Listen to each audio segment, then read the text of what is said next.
In a town blanketed by snow and hardship, a 25-year-old black woman, compelled to leave her studies to care for her ailing mother, toils as a server in a dilapidated eatery. One evening she encounters two orphaned children shivering outdoors and begins discreetly providing them food from the kitchen.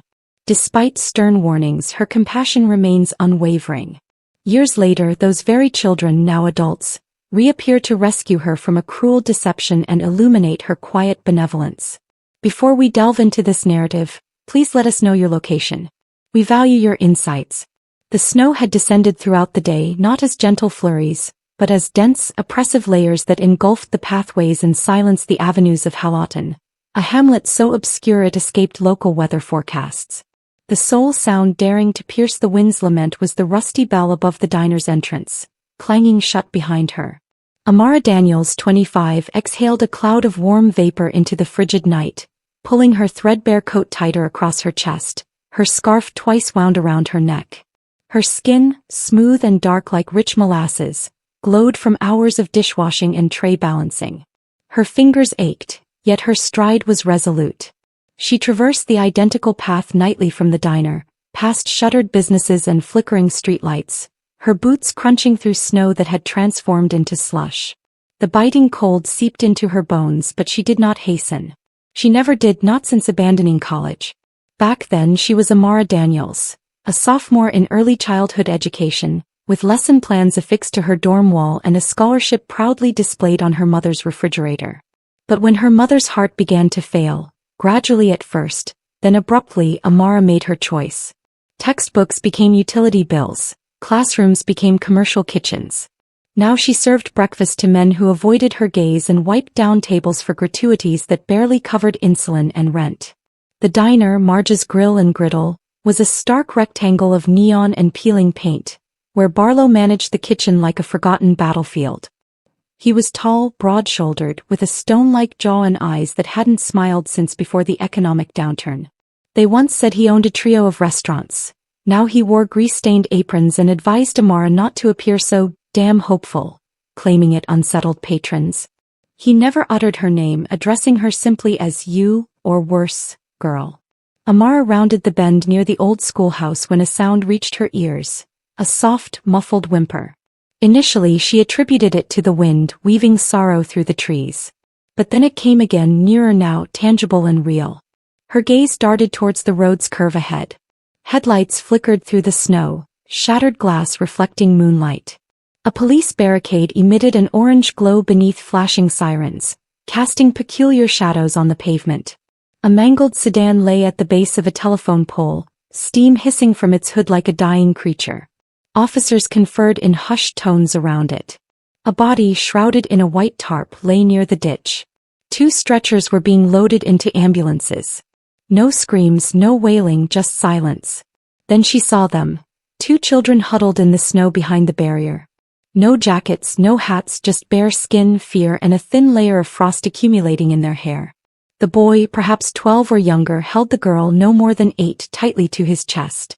Her face was flushed from tears, eyes vacant, hands exposed. No one seemed to notice them, or perhaps no one cared to. One officer glanced their way, then returned to his notepad. A woman in a parka murmured, "Poor things," and continued walking. A man lit a cigarette. Amara froze, her pulse thrumming loudly in her ears. She remained motionless for 3 seconds, then stepped forward through the snow, past the boundary. "Hey," she whispered, kneeling before them. "You're freezing." The boy flinched, pulling the girl closer. "Don't touch her." "I won't. I promise." Amara's voice softened. "My name is Amara. I work just down the street." The girl peered at her through tangled curls. "Where's your mom?" Amara asked gently. The boy did not reply. She surveyed the scene again, the tarp, the sedan, her breath catching in her throat. "I'm so sorry," she murmured, more to herself than to them. Then she did what no one else had done. She opened her arms. "I'm not going to abandon you," she said. "Not tonight." The girl leaned in first, slowly, tentatively, like a wounded kitten testing a stranger's palm. Then the boy, who did not weep, but folded into her embrace with a quiet intensity, as if he understood this world owed him nothing. Amara held them both as the snow intensified, soaking through her coat, numbing her knees. She rocked them, whispering comforting phrases like, "You're safe now," and "I've got you." Her hands trembled, but she did not withdraw. Behind her, the journalist from the Houghton Post paused, raised his camera. The shutter clicked, the flash illuminating the falling night. Later, rescue workers took the children. They inquired about names. Amara did not know them.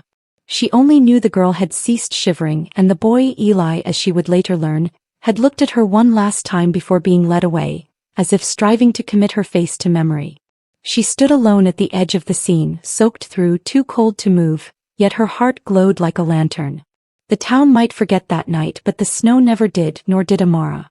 It commenced 3 nights after the tragedy. Amara was wiping down the counter long after the last patron had departed and the coffee machine's hum had subsided. The diner was redolent of stale grease and burnt toast, familiar if not exactly comforting. Outside, the wind rattled the windows, the storm having passed but leaving behind snowdrifts crusted with ice. Most of the town slept, but Amara wasn't observing the clock. She was observing the back door. A soft knock came once, then twice. She didn't startle, she had been anticipating it.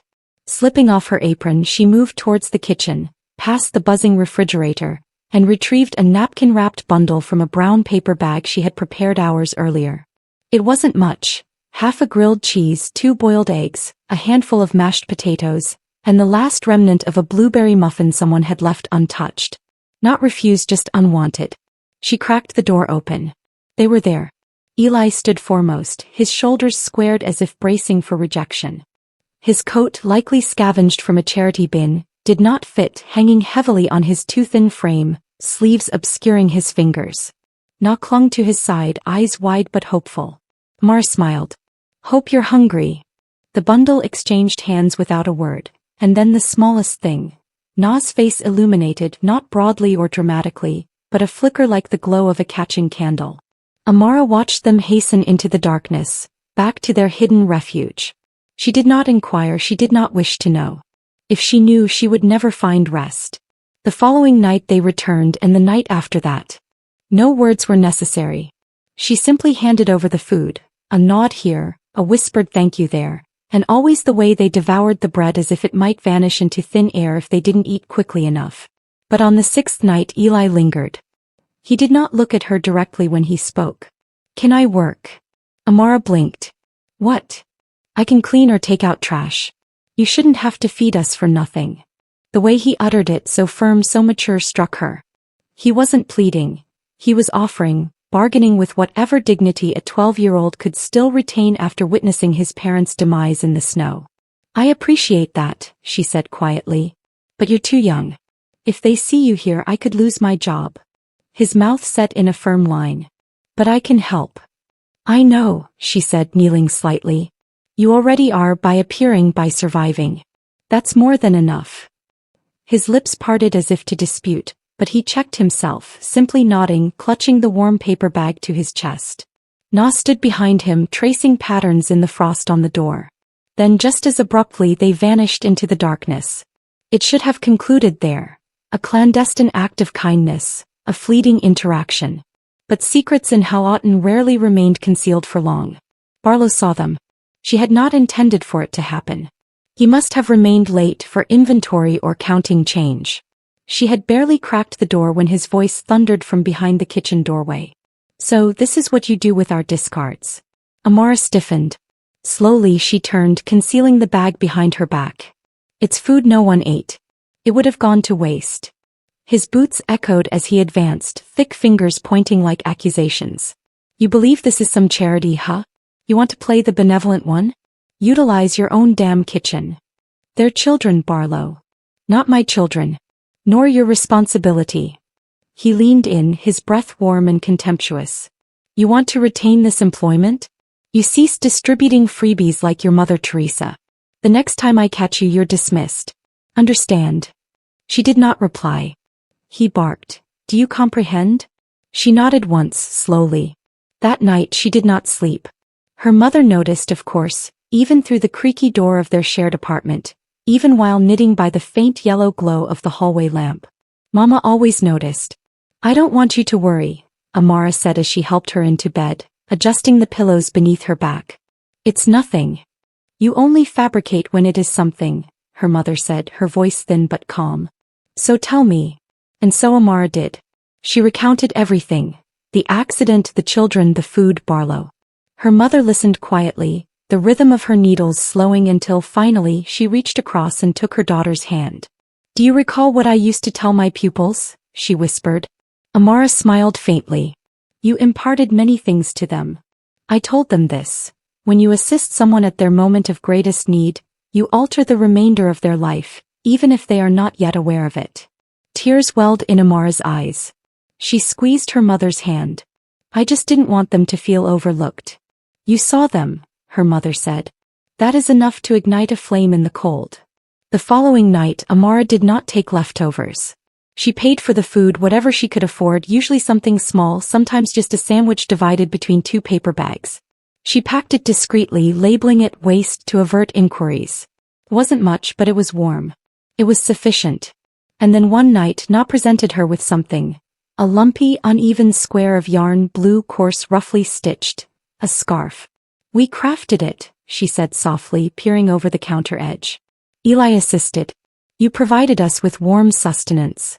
We desired to give you something warm as well. Amara held it like a treasure, her throat tightening around the words she wished to speak. She wrapped the scarf around her neck and smiled, tears shimmering in her eyes. Thank you, she whispered. This is the most cherished gift I have ever received.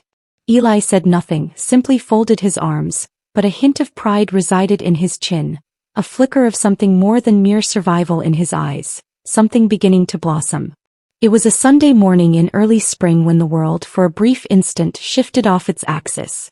The sky was unusually clear, bathed in pale gold, softened by a breeze that hinted at winter's end. The bell above the diner door had not yet chimed. Amara was arranging tables, humming softly as she replenished sugar jars and straightened chairs. She was fatigued, but it was the quiet sort of weariness that instilled a sense of purpose. The scarf Na had given her still hung by the coat rack, faded now, edges fraying, but she refused to leave it at home. It was her charm. Then came a knock, not at the back door, not the gentle coded tap she had grown to expect during those frigid nights, but a bold, rhythmic knock at the front window. She turned, and for one beautiful, impossible moment she was speechless. There they stood, framed by the morning sun, like figures from a dream. Eli in a collared shirt that actually fit him for once, clean denim, polished footwear. Na wore a yellow dress beneath a gray coat, her braids adorned with soft pink ribbons, her cheeks as bright as apples. They appeared renewed, not superficially but profoundly, radiantly, as though they had finally experienced a full night's sleep in a bed that was truly their own. Amara opened the door slowly. You two? What? We came to bid farewell, Eli said. Her heart simultaneously plummeted and soared. Goodbye. Na nodded, her eyes gleaming. Our Aunt Mama's sister. She found us. She resides in Canada. She saw the photograph. The one from the newspaper. Amara's breath caught. That image. The one the reporter had captured the night of the accident. The night she had knelt in the snow and held them as if they were her own. She hadn't considered it in months, but someone else had. Someone who remembered, someone who cared. She arrived last week, Eli added. Legal matters required a few days, but she's taking us back with her today. Amara pressed her fingers to her lips. For a moment she could not feel the floor beneath her. They were departing, not merely the town, but the shadow it had cast upon them, and they were smiling. We wish to see you one last time, Na said. Then, without another word, she reached into her coat and produced something wrapped in wax paper. But it wasn't food. It was flat, rectangular, and slightly creased at the corners. She unwrapped it slowly. A drawing handmade with colored pencils, crude around the edges, yet brimming with soul. A figure amidst a storm, dark-skinned, with kind eyes, arms extended like wings.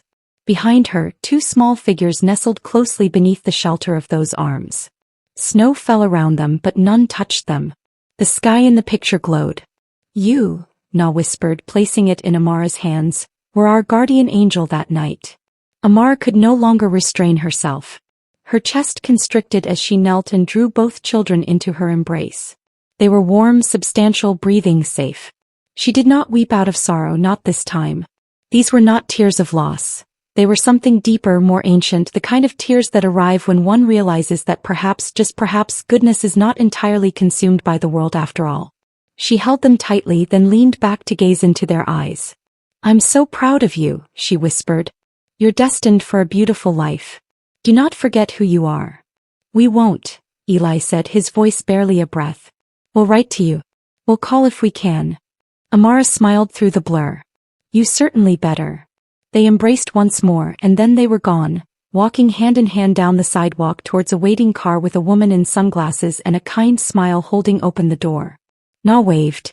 Eli glanced back one last time and then they vanished. She stood there for a long time, the drawing clutched to her chest, the morning sun now warming her face instead of her bones. 15 years elapsed. Seasons shifted. People arrived and departed. The diner eventually shuttered, sold to a chain that served powdered eggs and insipid coffee. Amara moved forward. She married James, the slender, amiable line cook who used to discreetly slip her extra pancakes on difficult days. He had always possessed gentle eyes and soft hands. They established their own establishment on the opposite side of town, a modest brick building with expansive windows and ivy spiraling around the roof. They christened it Little Flame. Inside, the aroma of rosemary biscuits and lentil stew embraced everyone equally. No suits, no uniforms, just people, plates, and warmth. Amara's mother never had the opportunity to sit at one of those tables. She passed away 5 years into their marriage, gently, peacefully, with Amara holding her hand. With her final breath she whispered, "Preserve that heart, child. The world needs it and so do you." Now Amara wore her scarf, still blue, still fraying, and kept the drawing in a gold frame above the register. Patrons invariably inquired about it. Some perceived it as religious. Some claimed it resembled a guardian spirit. Amara merely smiled. "It's a remembrance," she would say, "of a moment I recalled who I aspired to be." And on crisp mornings when the light struck the frame just right, the angel in the snow appeared to shimmer, as if still observing, still safeguarding, still anticipating the next soul to shelter. It commenced with murmurs, the kind that permeated the town like a cold draft beneath a bolted door. A cough here, a cramp there. Someone's aunt complained her stomach hadn't settled since lunch. A teenager posted a video alleging intense nausea after consuming a bowl of lentil stew. By nightfall, whispers had escalated into headlines: food poisoning at Little Flame, outbreak in Halaton, diner under scrutiny. Amara did not foresee the initial surge. The day had begun like any other. Sunlight through the window panes, her daughter's laughter echoing from the kitchen as James prepared pancakes.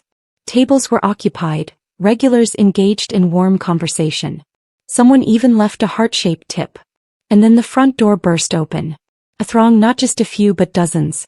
Enraged, vociferous, bewildered faces she recognized. Neighbors, former customers, strangers recording her every movement with their phones. The accusations came rapidly. "I dined here yesterday and have been vomiting since dawn. You served my nephew undercooked chicken. You're contaminating people to cut costs." Amara stood behind the counter, her heart pounding so loudly it filled her ears. She opened her mouth to speak, but the clamor consumed her. Cameras flashed. Someone hurled a napkin dispenser. A child began to cry. And then she saw him, Barlow, standing at the forefront of the mob like a conductor without an orchestra. The same heavy build, though now burdened by bitterness and resentment. His beard unkempt, his eyes glassy with triumph. "I cautioned you all," he bellowed, arms outstretched like a preacher at a eulogy. "I told you this establishment was a sham. I told you she'd take shortcuts to earn a profit. You simply refused to listen." The crowd roared. Amara's knees weakened. Barlow turned towards the police officers, now pushing through the crowd. "She should be apprehended," he declared, his voice low and venomous. "This isn't merely a health code violation. It's endangerment. Attempted manslaughter. Perhaps children fell ill. Families fell ill." "That's untrue," Amara said, barely above a whisper. "Are you calling everyone here a prevaricator?" he snapped. "You're poisoning people and smiling while doing it. Do you think because you offer complimentary bread with soup, you're a saint?" Amara looked at the officers. They avoided her gaze. One produced handcuffs. Her chest tightened, her hands began to tremble. James rushed from the back, shielding their daughter behind him, his eyes darting wildly.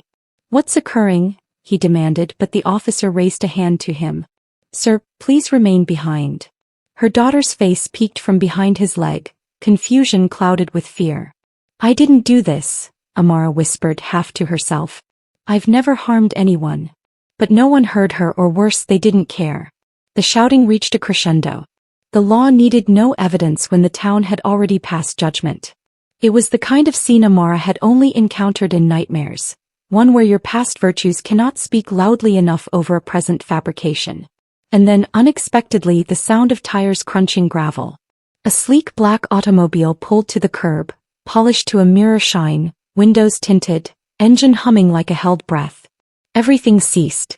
The crowd parted like water as a tall man emerged from the passenger side. Young, impeccably suited, he walked with the quiet assurance of someone with nothing to prove and everything to safeguard. Behind him came a woman in a charcoal coat, familiar in ways Amara could not pinpoint, and a technician in jeans carrying a small black case. The man uttered no words initially. He surveyed the crowd, the building, the signs of disarray. Then his gaze settled on Amara, and he smiled, not with smugness, not with malice, but with remembrance. Amara's breath caught in her throat. Something stirred within her chest, a warmth buried beneath layers of fear and disbelief. She did not yet know why he was there, who he was, or what his intention was, but something in her very being told her she had witnessed that smile before. Once, long ago, through a veil of snow and silence. The man advanced, past the police, past the skeptics, past the falsehoods still lingering in the thick air. His voice came steady and smooth, yet it carried weight, the kind that silenced people mid-breath. "I'd like to inspect the kitchen," he said. The officer hesitated. "Who exactly are you, sir?" The man reached into his coat, extracting a card and presenting it to the officer, then to the crowd who leaned in, curious and confused. "Eli Marin, CO, Hearthstone Culinary Group." Gasps rippled like wind rustling dry leaves. Hearthstone. An empire, 5-star restaurants across 3 continents, television appearances, philanthropic accolades, a name unheard of in Halaton unless on television. But Eli, the boy from the snow. Amara felt her knees tremble, her breath caught, her hands shook, and still she could not speak. Na stepped forward then, taller now, graceful in posture, dressed in muted tones save for a splash of blue, a painted scarf draped over one shoulder. She too did not speak, she simply took Amara's hand, squeezed it tightly and nodded, that same nod she used to offer from behind Eli's arm when the world felt too frigid to confront. "We never forgot you," Na whispered. Eli turned to the technician. "Sam, initiate the analysis."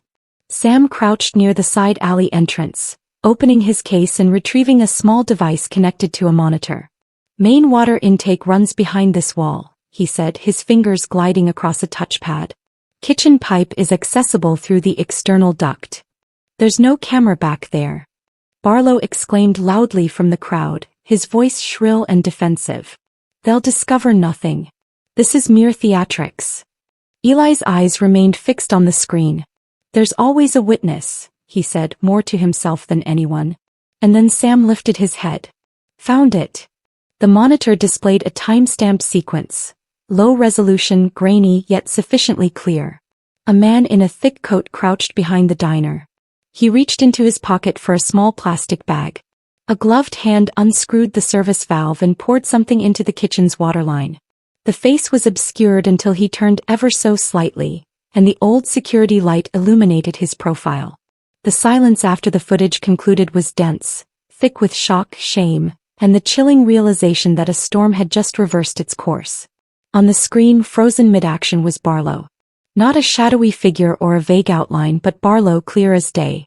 His substantial frame hunched beside the diner's outer wall, gloves tight around a plastic bag, his breath misting in the cold air as he twisted open a service pipe behind little flame.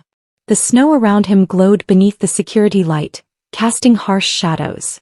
And then the turn, that brief upward glance, just enough for the side of his face to catch the light. There was no mistaking him. The faint but unmistakable scar above his left brow, always a testament to his temper, acquired during a rage-fueled slam of a kitchen cabinet years prior. Amara had seen it almost daily while working under him as he barked orders and lashed out at everyone who reminded him of his own failures. Now the scar conveyed a different narrative. The crowd, once so boisterous and eager to condemn, seemed to retract upon itself. Someone in the back murmured, "Good heavens!" Another man took a slow step backward. A woman drew her child closer to her side as if realizing too late that the true peril had not originated from the woman behind the counter, but from the man who had stood among them all along. Barlow did not move at first. He blinked, opened his mouth, but no words emerged. When he finally found his voice, it was thinner, strained with desperation. "That could be anyone," he said, half laughing, half pleading. "Come on, grainy footage. You can't arrest someone based on that." Eli, standing beside the technician, did not even turn to him. His eyes remained on the frozen screen. "Check the timestamp. Cross-reference it with the delivery logs. The water contamination commenced precisely 40 minutes after this moment. No one else had access to that intake pipe. No one except you." Barlow's face flushed, then paled. He turned to the police officer nearest him. You know me, Rick. You know me. I managed kitchens in this town for 30 years. This woman, she's manipulating all of you. She possesses tricks, sympathy, some sort of narrative, but she isn't innocent. She's been deceptive. She's always been playing a part." The officer, a man in his 40s with weary eyes and a badge that appeared too polished for such an aged town, shook his head. "I know who you are, Barlow. That's precisely why this makes sense." Another officer stepped forward. "Barlow Denton, you are under arrest for tampering with food infrastructure, criminal endangerment, and conspiracy to cause public harm. Turn around and place your hands behind your back." His hands hovered in the air, shaking. No, this is preposterous." But he did not resist. When the cuffs clasped around his wrists, the click was soft but conclusive, like the final note in a requiem. He was escorted through the crowd, eyes wide, lips tightly drawn.